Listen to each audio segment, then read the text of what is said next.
ಹರೇ ಕೃಷ್ಣ. ರಾವಣ ಚಿನ್ನದ ನಗರ ಲಂಕೆಯಲ್ಲಿ ಒಂದು ಅದ್ಭುತವಾದಂತಹ ಮದ್ಯಪಾನದ ಕೆರೆಯನ್ನು ಮಾಡಿದ್ದ.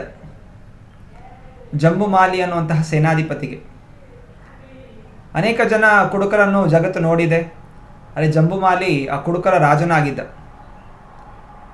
ಯಾವಾಗಲೂ ಉದ್ವೇಗಗೊಂಡಿರುತ್ತಾನೆ, ತುಂಬ ಶಕ್ತಿಶಾಲಿಯಾಗಿರುತ್ತಾನೆ. ಅವನಿಗೆ ತಲೆ ಕೆಟ್ಟು ಯಾವಾಗ ಯಾರನ್ನು ಹೊಡಿತಾನೆ ಅಂತ ಗೊತ್ತಾಗ್ತಾ ಇರಲಿಲ್ಲ. ಆದ್ದರಿಂದ ರಾವಣ ಆ ಮದ್ಯಪಾನ ಕೆರೆ ಮಾಡಿ ಅವನಿಗೆ ಉಡುಗೊರೆಯಾಗಿ ಕೊಟ್ಟಿದ್ದ. ಜಂಬುಮಾಲಿ ಕೂಡ ಎಷ್ಟು ಅವನಿಗೆ ಆಸಕ್ತಿ ಕುಡಿಯೋದಲ್ಲಿ ಅಂತ ಹೇಳಿದ್ರೆ, ಒಂದವನು ನಿದ್ರೆ ಮಾಡ್ತಾ ಇದ್ದ, ಊಟ ಮಾಡ್ತಾ ಇದ್ದ, ಮತ್ತು ಕುಡಿತಾ ಇದ್ದ. ನಿದ್ರೆ ಮಾಡಿ ಎದ್ದ ತಕ್ಷಣ ಕುಡಿಬೇಕು. ಅದಕ್ಕೆ ಎದ್ದು ಹೋಗಿ ತಗೊಳ್ಳೋದು ಅದೆಲ್ಲ ಬೇಕಾಗಿಲ್ಲ. ಅದಕ್ಕೆ ಅವನು ಕೂಡ ಆ ಸರೋವರದಲ್ಲಿ ಒಂದು ದೋಣಿ ಮಾಡಿಕೊಂಡು ಅದರಲ್ಲೇ ನಿದ್ರೆ ಮಾಡ್ತಾ ಇದ್ದ. ನಿದ್ರೆಯಿಂದ ಎಚ್ಚರ ಆದರೆ ಅಲ್ಲೇ ಕುಡಿದುಬಿಟ್ಟು ಮತ್ತು ಅಲ್ಲೇ ಮಲ್ಕೊಂಡ್ಬಿಡ್ತಾ ಇದ್ದ. ಈಗ ರಾವಣ ತನ್ನ ಸೈನಿಕರಿಗೆ ಆದೇಶ ಮಾಡಿದ್ದಾನೆ, ಜಂಬುಮಾಲಿನ ಎಬ್ಬಿಸ್ಬೇಕು ಅಂತ. ಎಲ್ಲ ಸೈನಿಕರು ನಡುಕ್ತಾ ಇದ್ರು. ಹೆಂಗೆ ಇವ್ನು ಎಬ್ಸಿದ್ರೆ ಕೋಪಗೊಂಡು ಎಲ್ಲ ನಮ್ಮನ್ನು ಹೊಡೆದಾಕ್ಬಿಡ್ತಾನೆ. ಏನು ಮಾಡೋದು? ರಾವಣನ ಆದೇಶ ಇದೆ. ಹೋಗಿ ಅವನ ಆ ಕುಡಿಯುವಂಥ ಪಾತ್ರೆಗೆ ನಶೆ ಇಳುವಂತಹ ಔಷಧಿಯನ್ನು ಮಿಶ್ರಣ ಮಾಡ್ತಾರೆ, ಮತ್ತು ಕಾಯ್ತಾರೆ ಯಾವಾಗ ಇವನು ಹೇಳ್ತಾನೆ ಅಂತ. ಸ್ವಲ್ಪ ಸಮಯದ ನಂತರ ಜಂಬುಮಾಲಿ ಹೇಳ್ತಾನೆ, ಎದ್ದು ಪಾತ್ರೆಯಲ್ಲಿದ್ದಂತಹ ವಸ್ತುವನ್ನು ಕುಡಿತಾನೆ. ಕುಡಿದ ತಕ್ಷಣ ಅವನ ನಶೆಲೆ ಇಳಿಯುತ್ತೆ. ಈಗ ಅವನ ಕೋಪ ಬರುತ್ತೆ, ಗೊತ್ತಾಗುತ್ತೆ ಯಾರೋ ನನಗೆ ನಶೆ ಹಿಡಿಯುವಂತಹ ಪದಾರ್ಥ ಹಾಕಿದ್ದಾರೆ ಅಂತ. ಮತ್ತು ಇನ್ನೇನು ಹೊಡಿಬೇಕು ಅಲ್ಲಿರುವ ಸೈನಿಕರಿಗೆ. ಅವ್ರು ಹೇಳ್ತಾರೆ, ಮಹಾರಾಜ ಕರೆದಿದ್ದಾರೆ, ಮಹಾರಾಜ ಆತಂಕದಲ್ಲಿದ್ದಾರೆ ಅಂತ. ಜಂಬುಮಾಲಿಗೆ ಏನೋ ಆಗಿದೆ ಅಂತ ಹೇಳಿ, ಆಯಿತು ನಡೀರಿ ಅಂತ ಹೇಳಿ ಜೊತೆಗೆ ಬರ್ತಾನೆ. ನಮಸ್ಕಾರ ಮಾಡ್ತಾನೆ ರಾವಣನಿಗೆ. ಅವಾಗ ಹೇಳ್ತಾನೆ, ನನ್ನ ಕರೆದಿದ್ದಂತಹ ಉದ್ದೇಶ ಏನು? ತುಂಬ ಅಹಂಕಾರದಿಂದ ಮಾತಾಡ್ತಾನೆ. ರಾವಣ ಸಹಿಸ್ಕೋತಾನೆ, ಆದರೂ ಪರವಾಗಿಲ್ಲ, ಈಗ ಏನೋ ಕಾರ್ಯ ಆಗಬೇಕಾಗಿದೆ ಈ ವ್ಯಕ್ತಿಯಿಂದ. ಒಬ್ಬ ಮಹಾನ್ ವ್ಯಕ್ತಿ ಬಂದಿದ್ದಾನೆ, ಶತ್ರು, ಅವನು ಎದುರಿಸಬೇಕಾಗಿದೆ ಅಂತ. ಜಂಬುಮಾಲಿ ಅಹಂಕಾರದಿಂದ, ಯಾರದು? ಅಗ್ನಿನ, ಚಂದ್ರನ, ಯಾರದು ಬಂದಿದ್ದಾರೆ ಅಂತ. ರಾವಣ ಹೇಳ್ತಾನೆ, ಒಬ್ಬ ಮಂಗ. ಜಂಬುಮಾಲಿಗೆ ತುಂಬ ಅಸಹ್ಯ ಆಗುತ್ತೆ. ಮಂಗನ ಹೊಡಿಲಿಕ್ಕೆ ನನ್ನ ಕರೆದಿದ್ಯಾ? ಹೋಗಿ ಬೇರೆ ಯಾರು ಕಳಿಸು, ನಾನು ಹೋಗಿ ಮಲ್ಕೋತೀನಿ ಅಂತ ಹೋಗ್ತಾನೆ. ರಾವಣ ಹೇಳ್ತಾನೆ, ಇಲ್ಲ, ಅವನು ಪೂರ ಅಶೋಕ ವಾಟಿಯನ್ನು ಧ್ವಂಸಗೊಳಿಸಿದ್ದಾನೆ ಅಂತ. ಆಗ ಜಂಬುಮಾಲಿಗೆ ಅನಿಸುತ್ತೆ, ಅಷ್ಟು ಸುಭದ್ರವಾಗಿರುವಂತಹ ಅಶೋಕ ವಾಟಿಕವನ್ನು ಹೊಡೆದಿದ್ದಾರೆ ಅಂತ ಹೇಳಿದ್ರೆ ಯಾವುದೋ ಶಕ್ತಿ ಇರೋ ಒಂದು ವ್ಯಕ್ತಿನೇ ಇರಬೇಕು ಅಂತ ಹೇಳಿ, ಆಯಿತು ನಾನು ಹೋಗ್ತೀನಿ ಅಂತ ಹೇಳ್ತಾನೆ. ರಾವಣ 80,000 ಸೈನಿಕರ ಜೊತೆಯಲ್ಲಿ ಕಳಿಸ್ತಾನೆ. ಜಂಬುಮಾಲಿಗೆ ಅನಿಸುತ್ತೆ, ಇದು ತನಗೆ ಅಪಮಾನ, ನಾನು ಒಬ್ಬನೇ ಸಾಕು ಅಂತ. ಆದರೂ ಪರವಾಗಿಲ್ಲ, ಕರ್ಕೊಂಡು ಹೋಗ್ತಾನೆ. ಅಶೋಕ ವಾಟಿಕ ನೋಡ್ತಾ ಇದ್ದಾಗೆ ಎಲ್ಲ ಮರಗಳು ಎಲ್ಲ ಧ್ವಂಸಗೊಂಡಿದೆ. ಮತ್ತು ಮೇಲೆ ನೋಡ್ತಾನೆ, ಅರಮನೆಯ ಮೇಲೆ ತುಂಬ ವಿಶಾಲವಾದಂಥ ಒಂದು ಕೋತಿ ಹಣ್ಣನ್ನು ತಿನ್ಕೊಂಡು ಕೂತಿದೆ.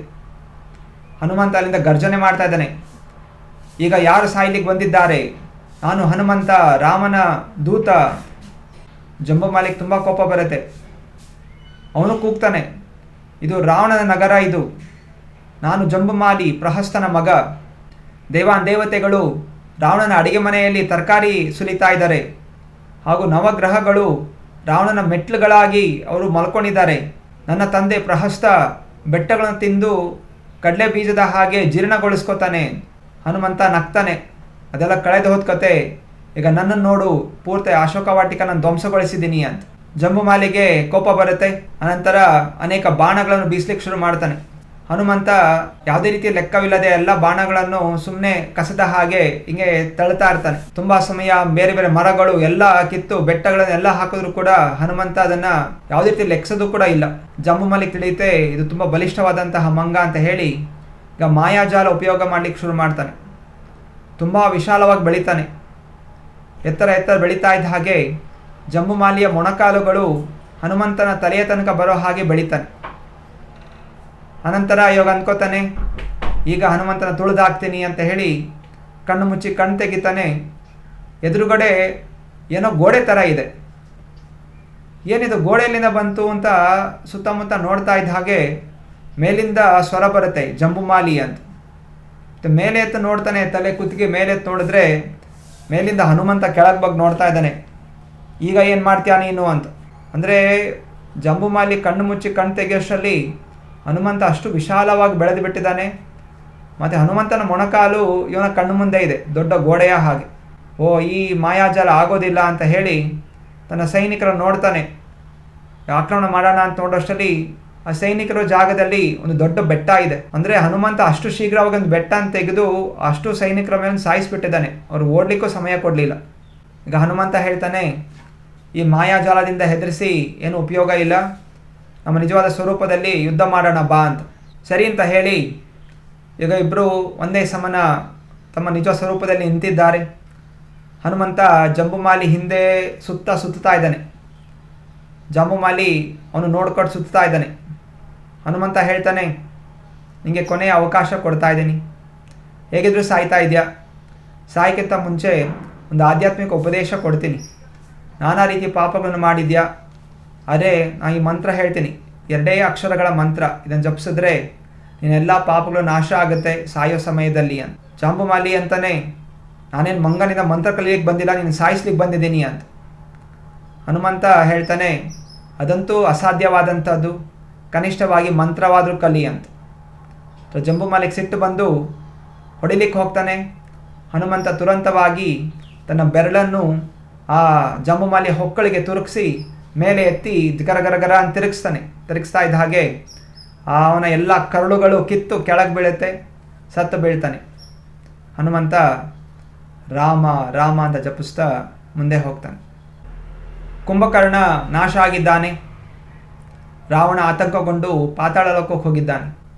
ಎಲ್ಲ ವಾನರ ಪಕ್ಷದಲ್ಲಿ ಮಾತುಕತೆ ಆಗ್ತಾ ಇದೆ, ರಾವಣ ಯಾಕೆ ಪಾತಾಳ ಲೋಕಕ್ಕೆ ಹೋಗಿದ್ದ, ಯಾರನ್ನು ಕರ್ಕೊಂಡು ಬಂದಿದ್ದಾನೆ ಅಂತ. ಬೆಳಗಾಗತ್ತೆ, ಲಂಕೆಯ ದ್ವಾರಗಳು ತೆರೆಯುತ್ತೆ. ಒಬ್ಬನೇ ಒಬ್ಬ ವಿಶಾಲವಾದ ವ್ಯಕ್ತಿ ನಡ್ಕೊಂಡು ಆಚೆ ಬರ್ತಾ ಇದ್ದಾನೆ. ಅವನ ಕಣ್ಣುಗಳು ಕಟ್ಟಿದೆ. ಎಲ್ಲರೂ ಆಶ್ಚರ್ಯಚಕಿತ ಆಗಿತ್ತೆ, ನಗ್ತಾ ಇರ್ತಾರೆ. ಇದೇನಿದು, ಕಣ್ಣಿಗೆ ಕಣ್ಣು ಕಟ್ಟಿಕೊಂಡು ಯಾರು ಬರ್ತಾ ಇದ್ದಾನೆ, ಇವನ ಜೊತೆ ಏನು ಯುದ್ಧ ಮಾಡೋದು, ಬೇರೆ ಯಾರು ಸೈನಿಕರು ಬರ್ತಾ ಇಲ್ಲ ಅಂತ ಎಲ್ಲರೂ ಪಿಸುಗುಡ್ತಾ ಇರ್ತಾರೆ ವಾನರರು. ಮತ್ತು ಹಾಗೆ ಕೆಲವು ವಾನರ ನೋಡ್ಕೊಂಬರೋಣ ಅಂತ ಹತ್ತಿರ ಹೋಗ್ತಾರೆ. ಹತ್ತಿರ ಹೋಗ್ತಾ ಇದ್ದ ಹಾಗೆ ಆ ಕಣ್ಣು ಕೊಟ್ಟಿದ್ದ ಬಟ್ಟೆಗಳ ಕೆಳಗಡೆಯಿಂದ ನೋಡಿದಾಗ ಕೆಂಪಾದಂತಹ ಕಣ್ಣುಗಳು ಕಂಡು ಬರ್ತಾ ಇದೆ. ಜ್ವಾಲಾಮುಖಿಯ ಹಾಗೆ ಅದು ಕೆಂಪಾಗಿದೆ. ಅದು ಎಲ್ಲ ಎದುರು ಪಕ್ಷದಲ್ಲಿ ಚೀರಾಡಕ್ಕೆ ಶುರು ಮಾಡ್ತಾರೆ. ಓ, ಇದು ಭಸ್ಮಾಲೋಚನ, ಪಾತಾಳ ಲೋಕದಿಂದ ಭಸ್ಮಾಲೋಚನ ಬಂದಿದ್ದಾನೆ. ಭಸ್ಮಾಲೋಚನ ಯಾರು ನೋಡ್ತಾನೆ ಅವರು ಸುಟ್ಟು ಭಸ್ಮ ಆಗ್ತಾರೆ. ಮತ್ತು ಭಸ್ಮಾಲೋಚನ ತನ್ನ ಬಟ್ಟೆಯನ್ನು ತೆಗೆದ ತಕ್ಷಣ ಎಲ್ಲ ಕಡೆ ವಾನರು ಸುಟ್ಟು ಭಸ್ಮ ಆಗ್ತಾರೆ. ಕ್ಷಣದಲ್ಲಿ ಬೆಂಕಿ ಥರ ಬರ್ತಾ ಇದೆ, ಹಾಗೂ ಆ ಎಲ್ಲ ಮಾಂಸಗಳು ಸುಟ್ಟು ಬೂದಿ ಆಗ್ತಾ ಇದೆ, ವಾಸನೆ ಬರ್ತಾ ಇದೆ. ಎಲ್ಲ ವಾನರರು ಓಡೋಗ್ತಾರೆ, ಅಲ್ಲಿ ಇಲ್ಲಿ ಮರದ ಹಿಂದೆ, ಅಲ್ಲಿ ಬೆಟ್ಟಗಳ ಹಿಂದೆ ಬಚ್ಚಿಟ್ಟೋತಾ ಇರ್ತಾರೆ. ಹನುಮಂತ ಎಲ್ಲಿ ಅಂತ ಕಾಯ್ತಾ ಇರ್ತಾರೆ. ಅಲ್ಲಿ ಲಕ್ಷ್ಮಣ ಹನುಮಂತನಿಗೆ ಏನೋ ಹೇಳ್ತಾನೆ. ಹನುಮಂತ ಅಲ್ಲಿಂದ ಯುದ್ಧ ಭೂಮಿಯಿಂದ ಹಾರ್ಕೊಂಡು ಓಡೋಗ್ಬಿಡ್ತಾನೆ. ಎಲ್ರಿಗೂ ಇನ್ನೂ ಭಯ ಆಗುತ್ತೆ, ಹನುಮಂತ ನಮ್ಮನ್ನು ಬಿಟ್ಟು ಎಲ್ಲಿ ಹೋಗ್ತಾ ಇದ್ದಾನೆ ಅಂತ. ನೋಡ್ತಾ ಇದ್ದಾಗೆ ಹನುಮಂತ ಸೀದಾ ಲಂಕೆ ಒಳಗಡೆ ಹೋಗ್ತಾನೆ. ಮತ್ತು ಅಲ್ಲೊಂದು ದೊಡ್ಡ ಕಬ್ಬಿಣದ ಹಲಿಗೆಯನ್ನು ಎತ್ಕೊಂಡು ಬರ್ತಾ ಇರ್ತಾನೆ ಅಂದ. ಭಸ್ಮಾಲೋಚನ ಗೊತ್ತಿಲ್ಲ, ಅವನು ಮುಂದೆ ಹುಡುಕ್ತಾ ಇರ್ತಾನೆ ಎಲ್ಲಿದೆ ಮಂಗಗಳು ಅಂತ. ನಂತರ ಹನುಮಂತ ಆ ದೊಡ್ಡ ಕಬ್ಬಿಣದ ಹಲಿಗೆಯನ್ನು ತಂದು ಆ ಭಸ್ಮಾಲೋಚನ ಮುಂದೆ ಇಡ್ತಾನೆ. ಮುಂದೆ ಇಟ್ಟ ತಕ್ಷಣ ಫಟ್ ಅಂತ ಸೌಂಡ್ ಬರುತ್ತೆ. ಅನಂತರ ಭಸ್ಮಾಲೋಚನೆ ಸುಟ್ಟು ಭಸ್ಮ ಆಗಿಬಿಡ್ತಾನೆ. ಅದು ಒಂದು ವಿಶಾಲವಾದಂತಹ ಕನ್ನಡಿ ಆಗಿರುತ್ತೆ. ಭಸ್ಮಾಲೋಚನ ತನ್ನದೇ ಆದ ಪ್ರತಿಬಿಂಬವನ್ನು ಕಂಡು ತನ್ನನ್ನೇ ತಾನು ಸುಟ್ಟು ಭಸ್ಮ ಮಾಡಿಕೊಂಡಿದ್ದಾನೆ. ವಾನರ ಸೈನ್ಯ ಖುಷಿಯಿಂದ ಕುಣಿದಾಡುತ್ತೆ. ಹರೇ ಕೃಷ್ಣ.